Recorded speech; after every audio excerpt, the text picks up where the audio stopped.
இங்கே இருந்தால் பதவி கிடைக்காது என்று நினைத்த ஒரு சிலர் போய்விட்டார்கள். களைகள் நீங்கின, களரி தலைக்கிறது என்ற விதத்தில் தான் மறுமலர்ச்சி திராவிட முன்னேற்ற கழகத்தில் இன்றைக்கு லட்சோப உறுப்பினர்கள் சேர்ந்திருக்கிறார்கள். அது மட்டுமல்ல, பொதுக்குழுவை கூட்டினோம். 1400 பொதுக்குழு உறுப்பினர்கள் கலந்து கொண்டார்கள். இந்த மறுமலர்ச்சி திராவிட முன்னேற்ற கழகம் தமிழகத்தை பாதுகாப்பதற்காக இருக்கிற இயக்கம், திராவிட இயக்கத்தை பாதுகாப்பதற்காக இருக்கிற இயக்கம்.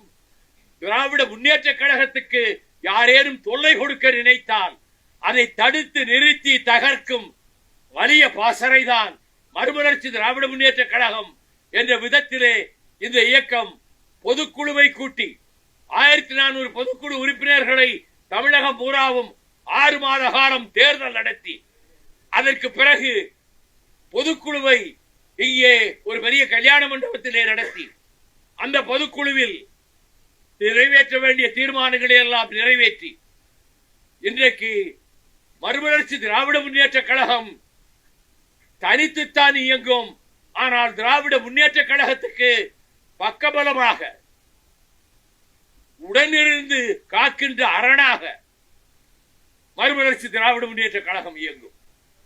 இதிலே சோர்ந்து போனவர்கள், சோரம் போனவர்கள், துரோகம் எப்பொழுது செய்வது நினைத்தவர்கள், இங்கே இருக்கக்கூடிய 300-400 கோடி ரூபாய் சொத்துக்களை, தொழிற்சங்க கட்டிடங்களை அதை வாரி எடுத்துக்கொண்டு போக வேண்டும் என்று திட்டமிட்டு அதை தங்கள் பக்கமாகவே அறக்கட்டளையை எழுதி கொண்டு இப்பொழுது மதிமுக போய் திமுகவிலே சேரலாமே என்று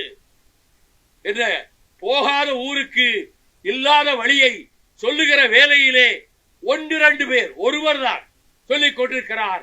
ஆனால் போனவர்கள் திரும்பி வந்து கொண்டிருக்கிறார்கள், தொண்டர்கள். அந்த தொண்டர்கள் வருவதைத்தான் நான் விரும்புகிறேன். மறுமலர்ச்சி திராவிட முன்னேற்ற கழகம் தமிழ்நாட்டின் நலனை, திராவிட இயக்கத்தின் நலனை பாதுகாக்கும். இந்தியை உள்ளே நுழைய விடாமல் தடுக்கும். தமிழகத்தினுடைய மறுமலர்ச்சி திட்டங்களை எல்லாம் நிறைவேற்றுவதற்கு இந்த திராவிட மாடல் ஆட்சிக்கு உறுதுணையாக இருக்கும். அப்படிப்பட்ட இந்த கட்சி இன்றைக்கு 31வது ஆண்டு தொடக்க விழாவை வழக்கம் போல இங்கே தாயகத்திலே நடத்துகிறோம். இந்த இயக்கம் மேலும் மேலும் வலிவும் பொலிவும் கொண்டதாக தியாகத்தால் உருவாகி வரும்.